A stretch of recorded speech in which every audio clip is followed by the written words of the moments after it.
Yeah, good afternoon, everybody, or good morning, whatever the time may be over there. Yeah, my name is Barry.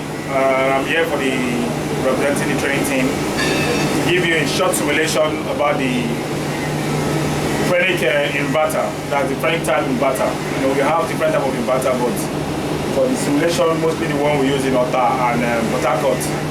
I just came up with the Phrenic type, so we did a simulation, and I'll just take you through the simulation. So the beginning first, you have to understand this is how you remove the kit, this type of kit.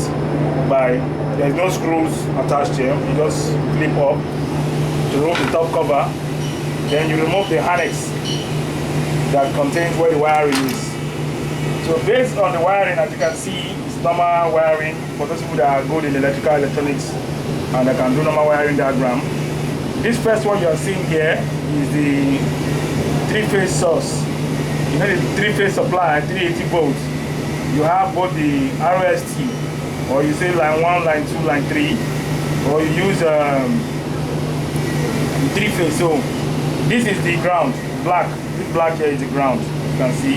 Because for every device, you need to make sure that you ground your device. So this is the ground. Why this wire you are seeing here is an external source cable connected to the inverter. Just in case we don't want to run using the keypad here, we can use a potentiometer that is connected to it down here to increase or vary the speed as the case may be. So this other side you are seeing here with the red RYB, that's red, yellow, blue cable, is for the motor. And as you can see in the motor, you are seeing UVW, which is the normal winding for most motors, AC motors, so ROSB.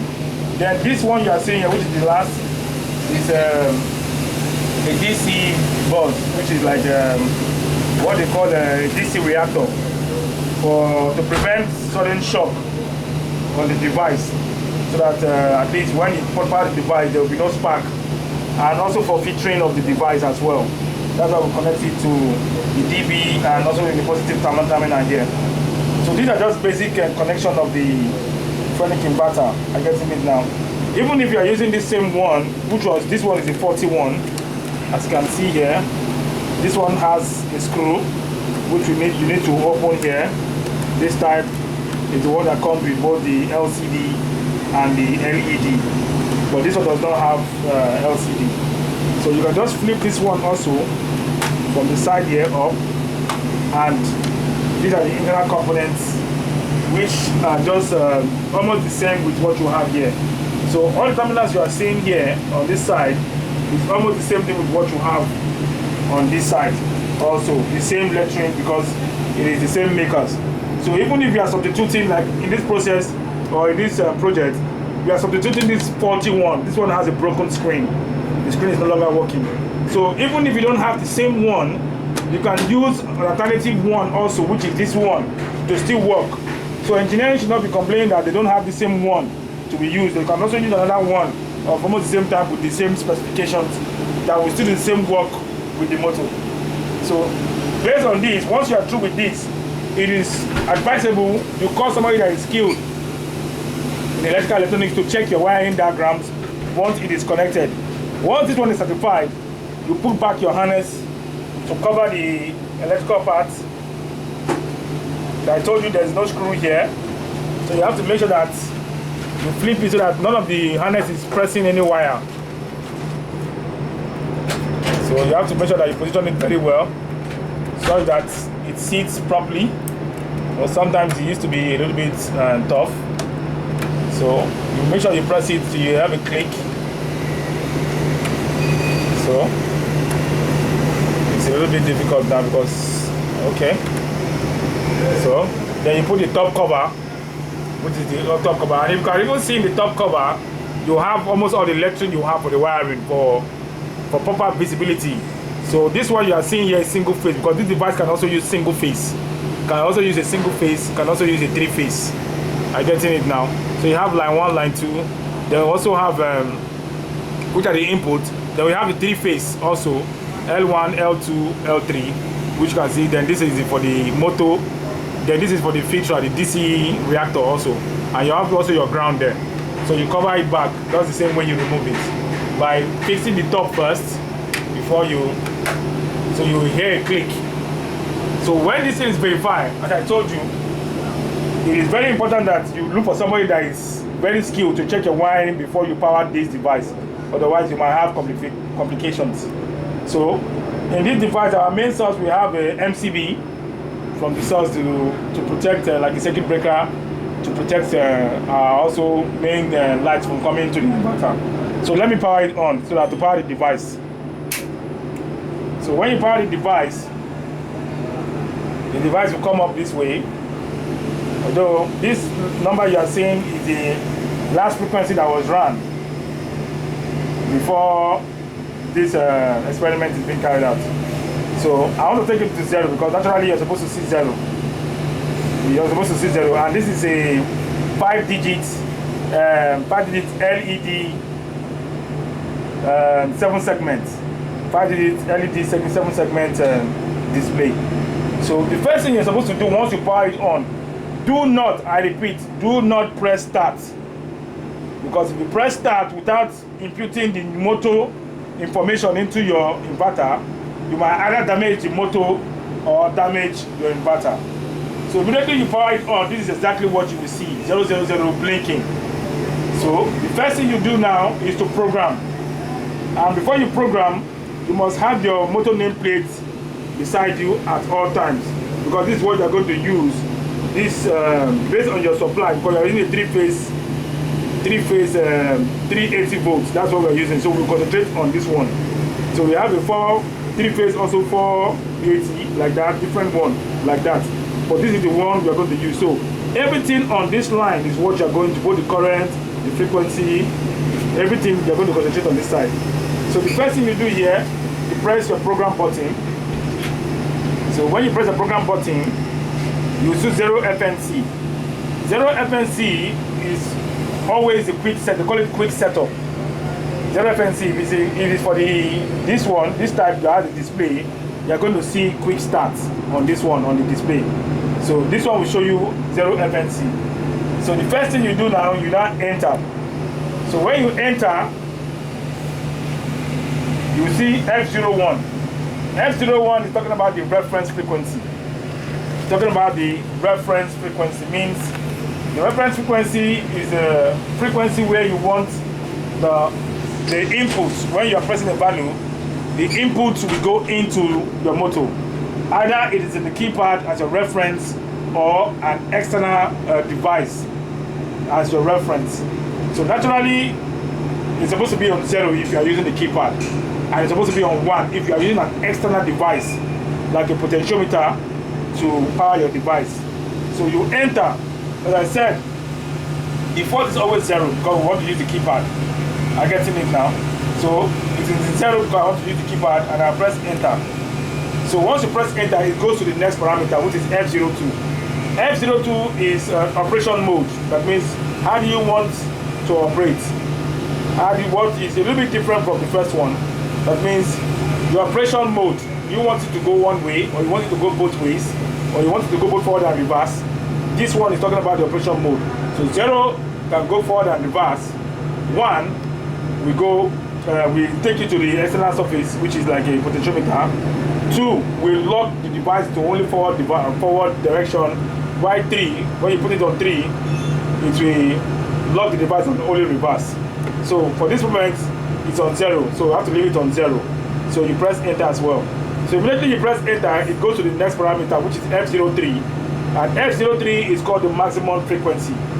So in Nigeria and probably in West Africa, our frequency here, which has to do with our supply, is 50 Hz. So 50 Hz is mostly our major frequency. So what you do is you enter and you input frequency. But majorly, when you bring such device, you might not see 50 there direct. Sometimes you might see 60 because some countries also use 60 Hz. So make sure that it's on 50 based on your supply from your mains, and you enter. So when you enter, it goes to F04. So F04 is called the base frequency. The base frequency is only seen on the motor nameplate. So you come back to your motor nameplate and check for the base frequency, which is the frequency of your motor. The frequency here on the base, you can see it's a little bit upside down, but you can see the base here is 50 on the frequency. So the frequency here is 50. So when you check that, you also put F04 on 50 on your nameplate. So as you can see on the display here, we have 50. That's the first thing. And when you trace it here, you will see Hertz is talking about frequency. So you trace it here. As I told you, based on my supply, I'm only looking at everything that is on this chart. Not here, and not here. So based on my supply, 3-phase 380 volts, I'm looking at everything on this. So that's how you read your motor nameplate. So you come to your inverter, F04, you input your base frequency also as your maximum frequency as 50. So you enter as well. So it takes you to F05. F05 is talking about the rated voltage. The rated voltage is also seen on your rated voltage from your main supply, from your mains. The rated voltage, as I said, is 380 volt 3-phase. So you take, you enter, and it's supposed to be 380. Make sure that it's on 380 volts. So once you set it, you enter as well. Now, it's taken to F06. F06 is the maximum output. The maximum output, which is from the motor. You can get that one only on the motor nameplate. And you can see on the motor nameplate. Sorry, you haven't done the focus. So, move your hand back. You'll block your hand. Okay, sorry about that. So, you can see 380 volts here. 380 to 4 something. So, you put this rated the maximum output voltage here. Are you seeing it now? So you come to the inverter and you put 380 as well. But it's always, any value you put on your rated voltage is supposed to be also as a maximum voltage. It should not contradict each other. So F05 mostly and F06 are always the same figure. So once you are through with that, you press enter. So it takes you to F07. F07 is mainly acceleration time. The time it takes your motor to accelerate to maximum speed. So naturally the default is always 6 seconds. But based on your own application, you can reduce it. But once you reduce it, there's also a disadvantage of the motor starting all of a sudden, because the time at which it's starting is short. So naturally it is good to leave it at the default, or even a higher time also delay will be even appreciable, so that the motor does not start all of a sudden. So you leave it at default of 6 seconds. So the 6 seconds before it gets to the maximum speed. So you leave it there. F08, it goes to F08. F08 is the deceleration time. That means the time it takes when you stop the motor. The motor cannot just stop immediately when you stop it. So it will give a delay time, which is also at the same time with the acceleration time, which is 6 seconds as well. So when you enter, you will see 6 seconds there as your default. Or you can, as I said, adjust it based on your application. So you press enter. So once you are through to that, F09 actually is not something that is among the quick setup. You don't need to bother yourself about F09. You need to go to P02. So you press it up like that until you get to P0, P series. So P02 is called the rated capacity of the motor. So the P series is talking more about the motor. So that is why if you don't set this part, you cannot start your motor. It will endanger the motor, because everything that has to do with the motor is set on these P codes. So talking about the voltage, the current and everything, so you put it on this side. So if you don't set this one, it might endanger the lifespan or destroy your motor. So your P02, as I said, is talking about the rated capacity, which is always displayed on your motor nameplate. So on this motor nameplate, the rated capacity of this motor is 0.2 kilowatts. As you can see, boldly written where my hand is, 0.2 kilowatts, although it's upside down, but it's 0.2 kilowatts. So you come here, you enter, and you put 0.2 kilowatts. Although I've already put it based on before I start the motor. So you set your kilowatts of the motor. Once you are through with that P02, you enter. So you take it to P03. P03 talking about the rated current. Now the current in the motor. You also go back again to the nameplate. As I said, everything you are doing here must be, the nameplate must be in your fingertip, it must be in your hand. So as you can check on the current, if you can trace it, this is the current, 0.62. You check it to, this is amps. So 0.62 is what you put. So if you enter now, you can see 0.62 is already there. So you enter it there. If it's not there, you have to put it there. So once you are through, you enter. So you take it to P04. P04 is called auto tuning. So you don't need to bother yourself about auto tuning. I'm getting it. You don't need to set yourself your machine about auto tuning. Just leave it on default. Then you go to P99. P99 is one of the most important in this motor specification values. That means you must talk the type of motor which you want to run. If it's not the same with the device, the maker of the, which is Fuji Electric, it's not the same maker, there are different codes you need to consider. Like if you put it on 0, if you press enter now, if you press enter, for example, it's on 0. If you put it on 0, it means the type of motor you are using here is the same as the Fuji Electric motor. That means the 3A series. They call it A series motor, to be on 0. But if you put it on 1, that means you're using an HP rated motors. That's another type of motor as well in terms of modifications. So HP type of motor, you leave it at 1. Then if it is the 6 series Fuji Electric motor, that means you need to put it on 3. There is no 2 on P series. There is no 2. So you put it on 3. So, but if it's not that, like this motor now, it's not under the Fuji Electric. It's a different make entirely. That, let me check the name. The name of this one is it's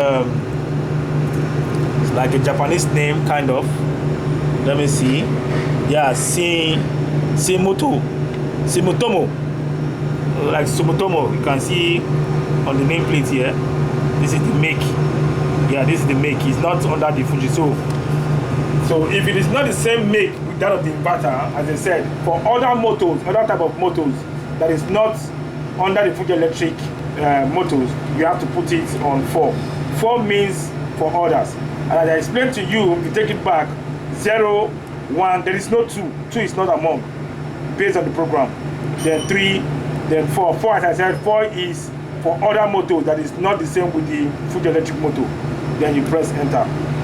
Once you are through with that, that means you have set the basic setup program for the motor. Then you now press your reset button to leave, to go back to your run mode. So your run mode will definitely be blinking like this. Anytime you go back to your run mode, it will be blinking. So it is advisable you start your machine with a very low speed, like let me say 10 Hz or 5 Hz, depending on your low. Why are we starting low? Because we don't want a sudden surge on the motor based on our setup. So let me just start with 5. So let me put it on 5.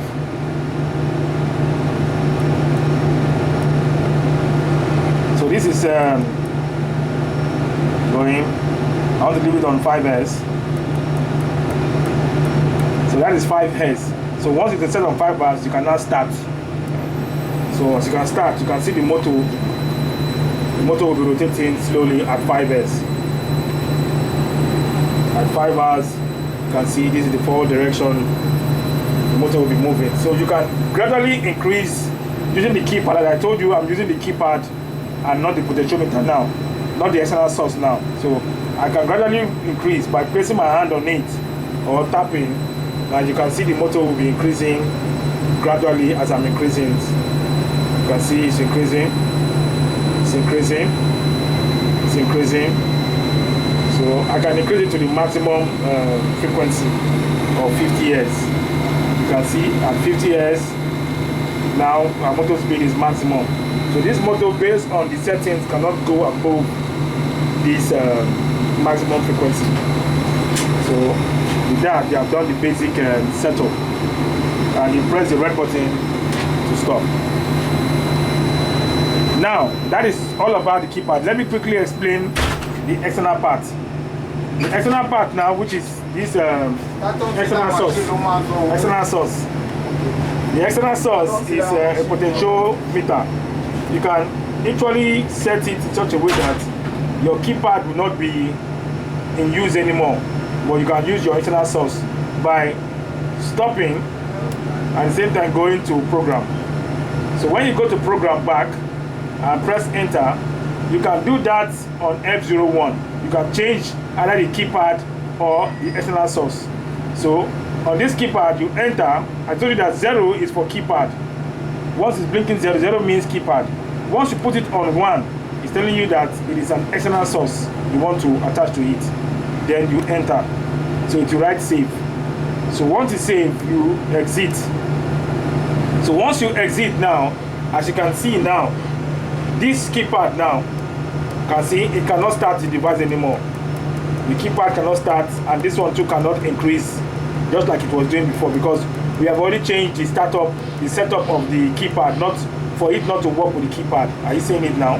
Now I have to come to this. You have to zoom to make it back. Zoom back.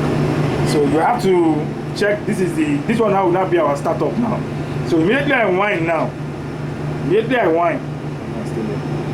wind this one, you will see that it will start the device, as you can see. You can see now. So I can increase the frequency now using this potentiometer. So as I'm turning, I'm increasing the frequency. As I'm turning, I'm increasing the frequency. So if I take it back also, I can reduce the frequency and also stop. As you can see that it stopped. Now, as I told you, I cannot use the keypad to increase. I cannot use the keypad to start. I'm getting it now. So the keypad has been deactivated now. But the external source is what you are using. That is what you have mostly on the panel, on presser, fryer, and the rest. Because this knob is being connected to your panel. So you can easily control your motor speed and adjust your motor speed. So that is just that about the basics understanding about the programming operation of a Fuji electric. So in case you have any question, I believe you will ask, and I hope this one is a little bit explainable to you guys and you could really understand the video. So I really appreciate you for your time and your efforts, and I'll say at this junction, thank you on behalf of the training team. Good day.